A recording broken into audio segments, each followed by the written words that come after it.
Hey guys, my name is Blaze and welcome back to our skill tree or ability tree tutorial here in Game Maker Studio 2.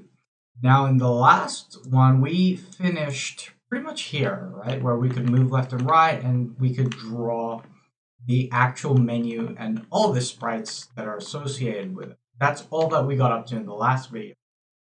Now in this one, what we're going to aim for is actually being able to hover over this button here and actually have it do something, or at least look like it's doing something. So that's what we're going to do today. We're not going to put any actual functionality in. That's because I don't have any actual skills that I want to put into the game, at least not with this tutorial series anyway. But don't worry guys, I will show you exactly how that's going to look or what you need to do and where you need to actually put those scripts or whatever code you're going to have. So let's get on with this. I want to try and make this video maybe 15 minutes maximum. And we have the exact same objects and sprites that we have from last time. We're just going to make some changes to them. But before we actually start programming, let me just outline this now that this skill button thing here, what we're actually going to do, we're going to change it and we're just going to give it the generic name of B button, short for base object or parent object button. The reason why I call it base is because of my programming background. I have a different programming background. I'm actually from C++, and I'm quite used to calling things base classes and a whole bunch of other technical jargon that you don't really need to be worried about. But this will basically be the parent of all the different UI buttons that we're going to have.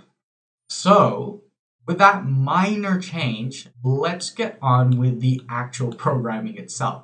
Now, the first thing, let's just have a look at here. We have a script here that just tells us, okay, we have a sprite. We're going to draw a particular sprite, particular subimage, and an X and Y position. All of these, we are just referencing from the create event, all of the variables that we've got here. What we're going to do, however, is instead of just using draw sprite, we are actually going to use draw sprite text, which is, I think, extended, I guess. But what's important is actually all of the stuff that's inside of it. So all the extra arguments that we're going to do. So apart from the first four, we need an X and Y scale, which I'm just going to leave as 1. We need a rotation value. I'm going to leave mine at 0. We need a color. Now the color here, this is going to look weird, but let me type it out first and then I'll explain it, okay? So first I'll put the brackets in. The last bit is the alpha. Now let's go back here. What we're going to look for here in this part of the script is the actual, we're going to make a check.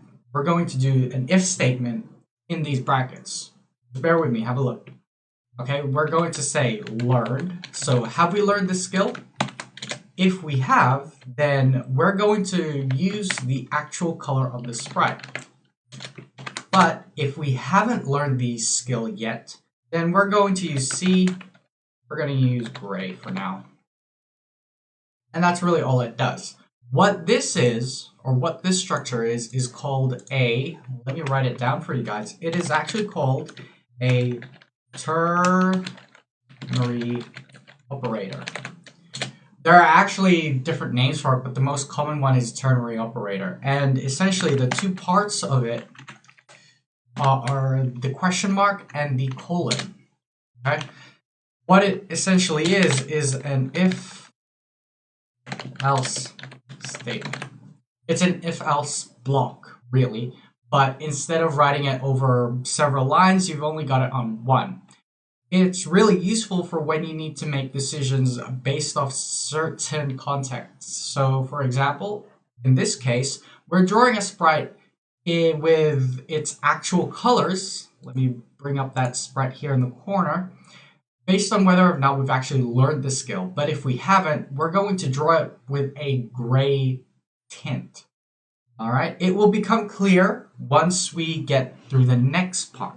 Now the next part of it, we actually need to create a new event. We're going to go to add event, And we are going to add a mouse global left pressed. Now, this is obviously if you click, not if you're holding the mouse button down. So that's just something to as an idea of the differences. But I'm pretty sure most people would already know. What we're going to do here is we are going to do a check. So we check if, you know what, we'll go if not collision point. And let's just put the skeleton in now. We have X and Y.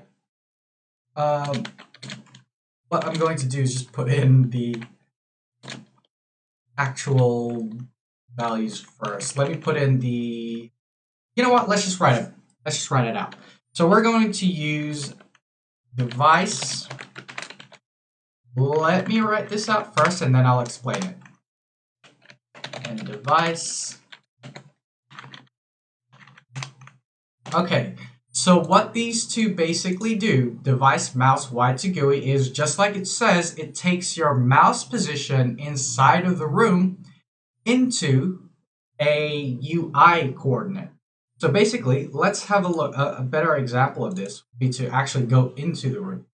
Now let's say you have a room that is, in this case, 1280 by 720. 1280 across, 720 up and down. Now, here's the thing. If you're just using mouse X and mouse Y, it actually takes the position of the cursor or the mouse object inside of the room space. But seeing as most of the time you're going to have views in your game, what you actually want is you want the cursor to be in UI space or screen space. Now here's the thing. This is exactly what it does. And we put 0 in because that's the number of the mouse that we actually want. Remember that when it comes to computers, computer numbers start at 0, not at 1. So we are looking for the mouse's X and Y position, and we're converting it into UI space. That's really all that it does. And we don't need to go that deep into it. We just keep that in mind. Now, going on, we also need an object. Now, we need to collide with this particular object, and that's what we're going to do. We put ID down, and then what else do we need? Oh, we need to check to see if we need precise collision. We don't. And not me. False. And then on the next slide, if there's no collision with the actual button object, but we press the left mouse button anyway, we need to exit. And what exit does is basically it leaves the if statement. So once you reach an exit, if you have any code after the exit line, it's not going to run. Because exit basically, just like it says, it tells it to leave that script. But if we are colliding with the button and we press the left mouse, then we actually need to do some stuff. So we need to do stuff. So let's just pretend that this is not a skill menu at all. Let's just pretend that this is a main menu. This button could do stuff like save or load or restart the game or quit the game or go back to the main menu, go to options, whatever. Basically, whenever you click on a button, you want it to do what you want it to do. The smart thing for you guys, if you want to create a generic button object, is to have a variable here that holds a particular script, and you're going to call that whenever you need to. But seeing as we're keeping it within the scope of doing skill trees, I'm going to set the skill to be learned. So learn equals true. Okay, so let's see what happens here. Seeing as we haven't learned the skill yet, when we open up the skill tree, it should come up with a gray tint. But once we click on it, and if we click in the right space, then it will turn into how it should be drawn. So let's have a look at that. Play the game.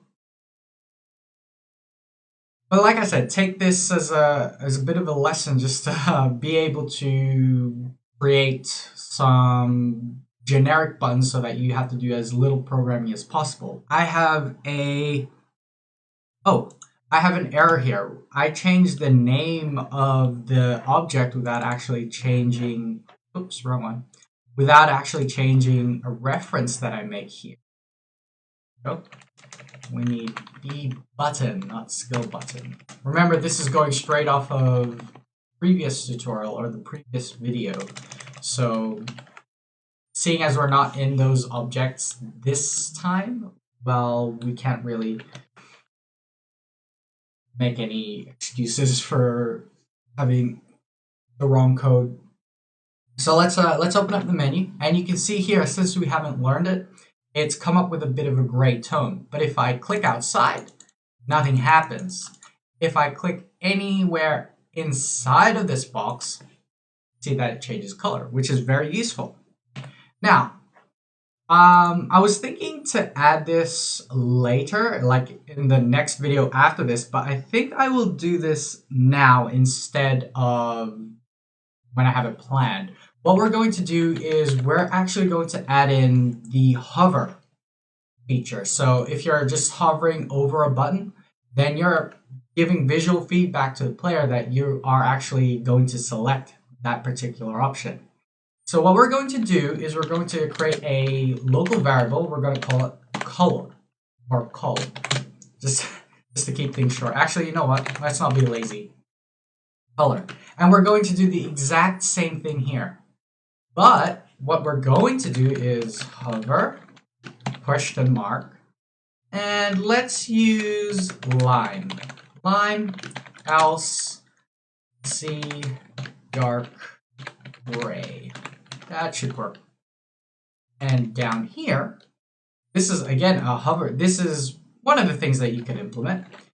What we're actually going to do, I don't want to have to write it all out again, but we're going to take some minor parts here. So we're going to copy this, we're going to paste it, but we're going to change some things around. First off, just want it to hover equals something. We're not gonna change it completely. And we're gonna put hover here as well.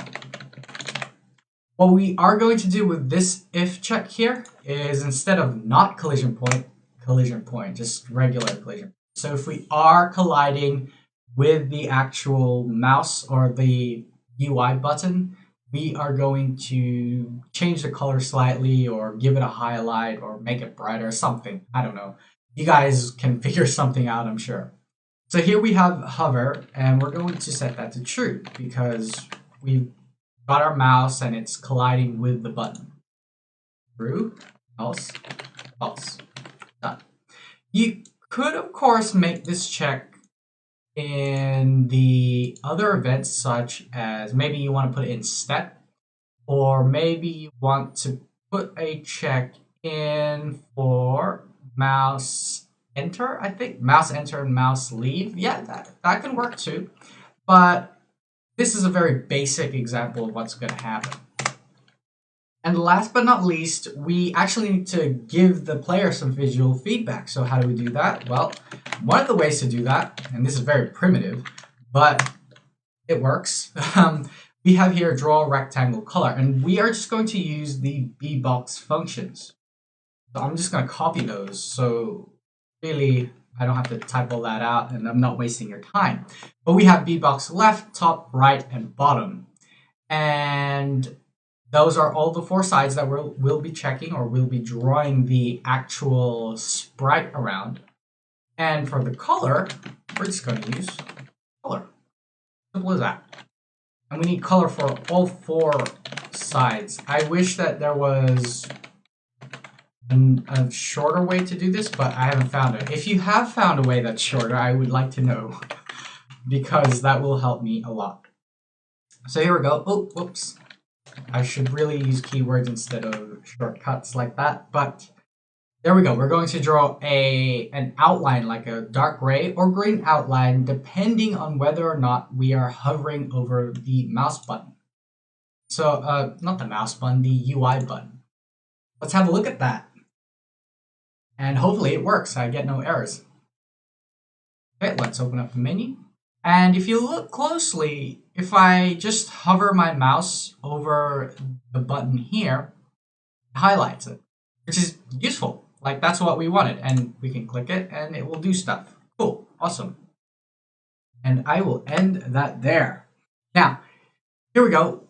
What I want you guys to do is, if you've already watched the previous videos, so I've got 2 videos uploaded this week for this.